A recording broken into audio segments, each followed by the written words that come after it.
Assalamualaikum warahmatullahi wabarakatuh. Kami dari kelompok 8 akan menjelaskan tentang pernikahan dan harta peninggalan. Selamat menikmati. Pengertian nikah. Menurut bahasa, artinya adalah akan dan mengumpulkan. Sedangkan menurut istilah adalah akad yang memunculkan atau menyebabkan kebolehan hubungan khusus atau hubungan seksual antara laki-laki dan perempuan. Sedangkan menurut Undang-Undang Dasar Nomor 1 Tahun 1974 tentang perkawinan adalah ikatan lahir batin antara seorang wanita dan pria dengan tujuan membentuk keluarga yang bahagia berdasarkan ketuhanan yang Maha Esa. Tujuan dan hikmah nikah. Islam mengajarkan tujuan nikah adalah membentuk keluarga yang sakinah sebagaimana diungkapkan Al-Quran surat Ar-Rum, yaitu surat ke-30 ayat ke-21, yang berarti dan di antara tanda-tanda kekuasaannya ialah dia menciptakan untukmu istri-istri dari jenismu sendiri, supaya kamu cenderung dan merasa tertentram kepadanya, dan dijadikannya di antaramu rasa kasih dan sayang. Sungguhnya pada yang demikian itu benar-benar terdapat tanda-tanda bagi kaum yang berfikir. Pengertian mawaddah menurut Imam Ibnu Katsir adalah al-mahabbah, yaitu rasa cinta, sedangkan ar-rahmah adalah arafah, yaitu kasih sayang. Implementasi dari mawaddah warohmah ini adalah sikap saling menjaga, melindungi, saling membantu, memahami hak dan kewajiban masing-masing, antara lain memberikan nafkah bagi laki-laki. Pernikahan mengandung hikmah yang besar bagi orang yang melaksanakannya, yaitu antara lain, yang pertama, menguatkan ibadah. Sebagaimana Nabi Shallallahu Alaihi Wasallam bersabda, apabila seorang hamba menikah, maka telah sempurna separuh agamanya. Maka takutlah kepada Allah Subhanahu Wa Taala untuk separuh sisanya. Hadis riwayat Al-Baihaqi dalam Syu'abul Iman. Menikah merupakan bagian utuh dari ibadah, bahkan disebut separuh agama. Tidak main-main, menikah bukan sekedar proposal pribadi untuk kepatutan dan kepantasan hidup bermasyarakat. Bahkan menikah menjadi sarana menggenapi sisi keagamaan seseorang agar semakin kuat ibadahnya. Yang kedua, menjaga kehormatan diri. Manusia adalah makhluk yang mulia. Kebutuhan biologis manusia menuntut untuk dipenuhi. Maka pemenuhan kebutuhan tersebut dapat disalurkan lewat pernikahan sehingga manusia tetap mulia. Sedangkan manusia yang menyalurkan hasrat biologisnya tanpa melewati pintu pernikahan, maka nilainya sama dengan binatang. Yang ketiga, mendapatkan keturunan. Semua orang memiliki kecenderungan dan perasaan senang terhadap anak. Bahkan Nabi menuntunkan agar menikahi perempuan yang penuh kasih sayang serta bisa melahirkan banyak anak. Dengan memiliki anak keturunan akan memberikan jalan bagi kelanjutan generasi kemanusiaan di muka bumi. Jenis kemanusiaan akan terjaga dan tidak punah, yang akan melaksanakan misi kemanusiaan dalam kehidupan. Yang keempat, menyalurkan fitrah. Di antara fitrah manusia adalah berpasangan, bahwa laki-laki dan perempuan diciptakan untuk menjadi pasangan agar saling melengkapi, saling mengisi, dan saling berbagi. Kesendirian merupakan persoalan yang membuat ketidakseimbangan dalam kehidupan. Semua orang ingin berbagi, ingin mendapatkan kasih sayang dan menyalurkan kasih sayang kepada pasangannya. Manusia juga memiliki fitrah kebapaan serta keibuan. Laki-laki perlu menyalurkan fitrah kebapaan, perempuan perlu menyalurkan fitrah keibuan dengan jalan yang benar, yaitu menikah dan memiliki keturunan. Menikah adalah jalan yang terhormat dan tepat untuk menyalurkan berbagai fitrah kemanusiaan tersebut. Yang terakhir, kelima, membentuk peradaban. Menikah menyebabkan munculnya keteraturan hidup dalam masyarakat, munculnya keluarga sebagai basis pendidikan dan penanaman nilai-nilai kebaikan, lahirlah keluarga-keluarga sebagai pondasi kehidupan bermasyarakat, berbangsa dan bernegara. Dengan menikah, terbentuklah tatanan kehidupan kemasyarakatan yang ideal. Semua orang akan terikat dengan keluarga dan akan kembali kepada keluarga. Peradaban yang kuat akan lahir dari keluarga yang kuat. Maka menikahlah untuk membentuk keluarga yang kuat. Dengan demikian kita sudah berkontribusi menciptakan lahirnya peradaban yang kuat serta bermartabat. Persiapan menuju pernikahan. Pernikahan adalah bagian penting yang dapat berimplikasi kepada kehidupan seluruh aspek seseorang. Maka diperlukan kesiapan yang serius. Nabi Muhammad dalam ungkapannya disebut istiha'ah, sebagaimana diungkap pada sabdanya. Dari Abdullah bin Ma'ad, ia berkata, Rasulullah bersabda kepada kami, "Hai kaum muda, apabila di antara kamu kuasa untuk kawin, hendaklah ia kawin, sebab kawin itu lebih kuasa untuk menjaga mata dan kemaluan. Dan barang siapa tidak kuasa, hendaklah ia berpuasa, sebab puasa itu jadi penjaga baginya." Istiha'ah, kuasa atau kemampuan yang dimaksud pada hadis tersebut adalah adanya kesiapan untuk memahami jenjang pernikahan. Kesiapan-kesiapan tersebut dibagi lagi menjadi 5. Yang pertama ada kesiapan fisik. Orang yang hendak menikah hendaknya mempersiapkan kesiapan fisik biologis karena salah satu fungsi dari pernikahan adalah melahirkan keturunan. Untuk mendapat melahirkan keturunan, seseorang harus memiliki kesiapan secara fisik, terutama berfungsi dan sehatnya alat-alat reproduksi, agar anak yang dilahirkan sehat. Kesiapan fisik alamiah dapat dilihat dengan telah dialaminya haid pada perempuan atau mimpi basah pada laki-laki. Yang kedua, kesiapan mental atau psikologis. Pergantian status menjadi suami atau istri seseorang membawa orang kepada peran-peran baru yang disertai pula dengan pengalaman baru. Hal ini tentunya membawa konsekuensi akan perlunya penyesuaian-penyesuaian perilaku, dan penyesuaian ini terjadi perubahan-perubahan suasana kejiwaan seseorang. Karena orang yang hendak menikah hendaknya mempersiapkan mental untuk menerima situasi-situasi yang akan berubah dari situasi yang selama ini dialaminya. Menentukan pilihan pendamping hidup.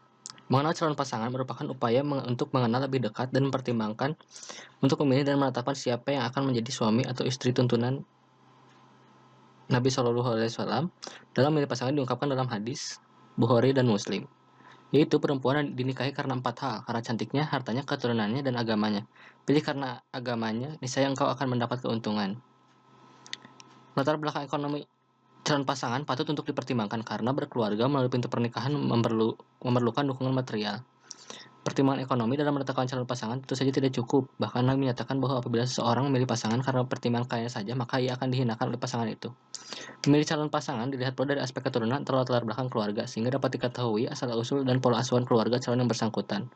Aspek kecantikan atau adanya ketertarikan fisik dapat dipertimbangkan karena pernikahan memerlukan adanya saling ketertarikan yang pada umumnya dijadikan sebagai awal pendekatan. Pertimbangan agama sangat penting, bahkan harus menjadi pertimbangan utama dalam menentukan calon pasangan. Masa hitbah sebagai masa untuk mengenal dan mempertimbangkan bisa saja berujung pada keputusan untuk menikah atau melepasnya. Masa pranikah adalah masa memilih calon pasangan sehingga ditemukan pasangan yang sesuai seperti yang dikehendaki. Masa pranikah dalam ajaran agama Islam sering disebut masa hitbah. Di Indonesia disebut masa lebaran atau masa pertunangan, yakni masa untuk mengenal calon pasangan agar setelah terjadi pernikahan tidak ada yang dikecewakan. Syarat dan rukun nikah. Yang pertama, adanya calon pasangan, yaitu laki-laki dan perempuan yang menurut syariat Islam diperbolehkan untuk menikah. Islam hanya memperbolehkan laki-laki menikah dengan perempuan. Pernikahan sesama jenis diharamkan apapun alasannya.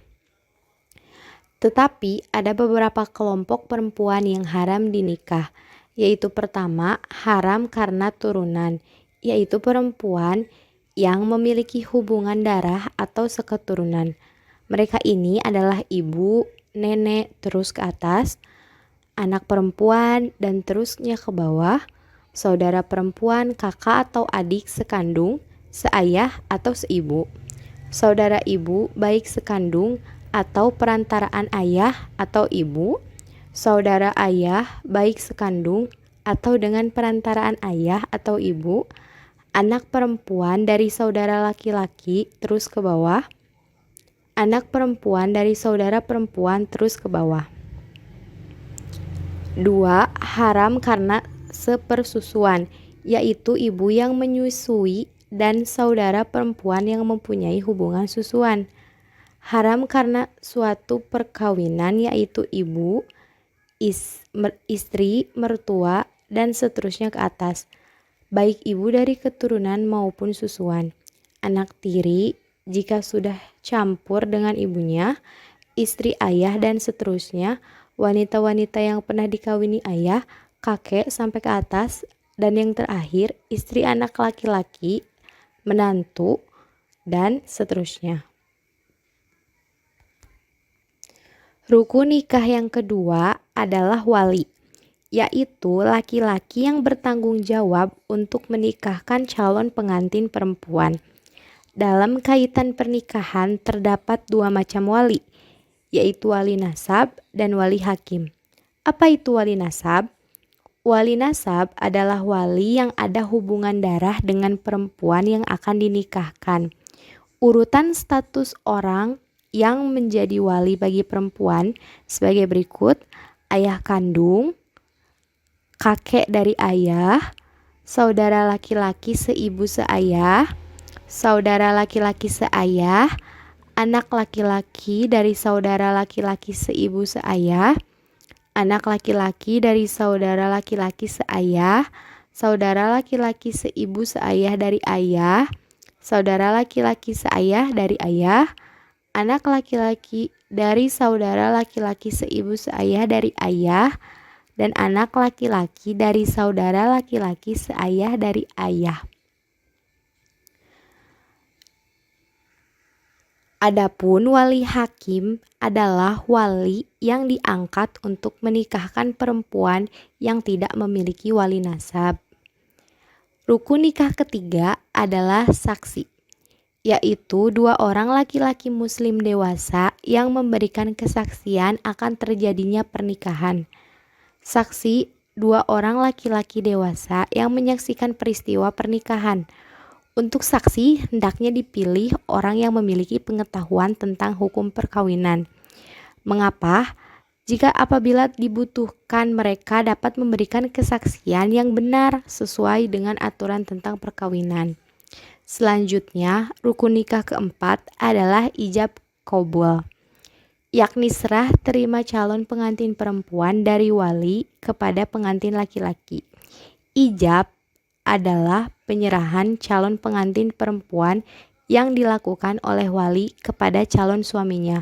Sedangkan qabul adalah penerimaan calon pengantin perempuan yang dilakukan oleh calon suami. Prinsip dan adab walimatu ursyi. Bagi orang yang melaksanakan pernikahan, disunatkan untuk mengumumkan kepada halayak dengan mengadakan perhelatan atau walimatu ursyi. Nabi Muhammad SAW mengajurkan agar mengadakan walimah pernikahan. Ia bersabda pada saat pernikahan Abdurrahman bin Auf, "Semoga Allah memberkatimu, adakanlah walimah meskipun hanya dengan seekor kambing."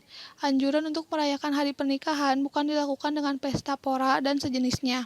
Tetapi yang penting dari isi pesan Nabi Muhammad SAW tersebut adalah agar pernikahan itu diketahui umum, sehingga perempuan yang dinikahkan statusnya diketahui masyarakat. Dengan demikian, orang yang baru menikah dapat terhindar dari gangguan dan fitnah.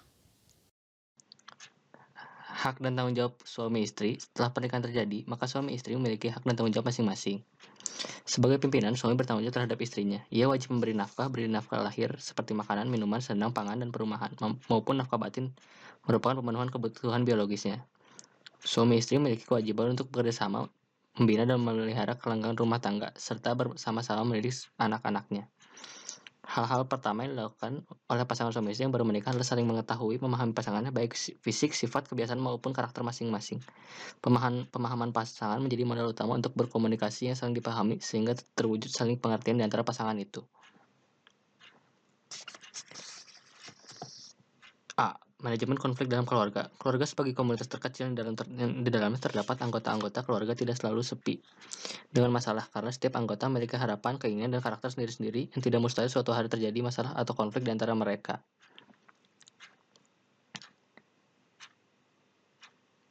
Apabila komunikasi tidak berjalan dan konflik berlanjut, maka beberapa cara yang diajarkan Islam dapat ditempuh terlebih dahulu sebelum terjadi perceraian. Cara-cara tersebut antara lain saling menasehati, pindah tempat tidur, pelajaran yang lebih keras kepada pihak yang dianggap salah baik, suami pun istri.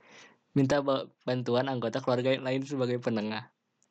B. Perceraian sebagai solusi terakhir. Pernikahan ditunjukkan untuk mencapai ketentraman lahir dan batin, tetapi tidak bisa dipungkiri bahwa ada pula pernikahan yang tidak dapat mencapai tujuannya karena berbagai sebab sehingga terjadi perceraian.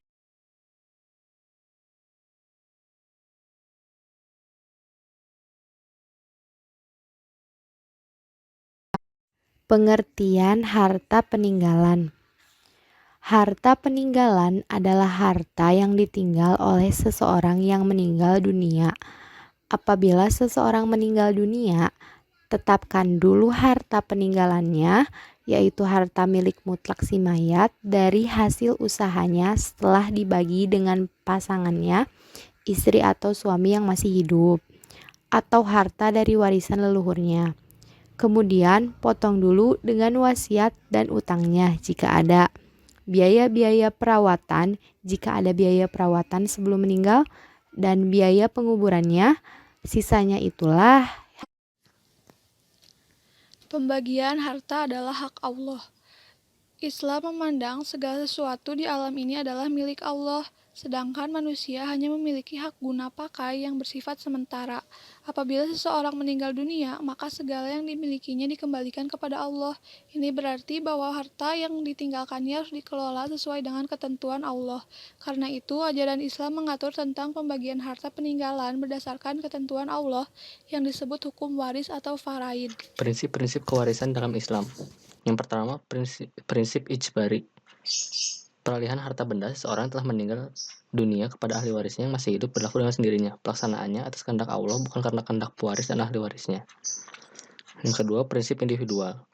Warisan dapat dibagikan kepada ahli warisnya untuk dimiliki secara perorangan. Ahli waris berhak atas bagian dari warisan tanpa terikat dengan ahli waris lainnya.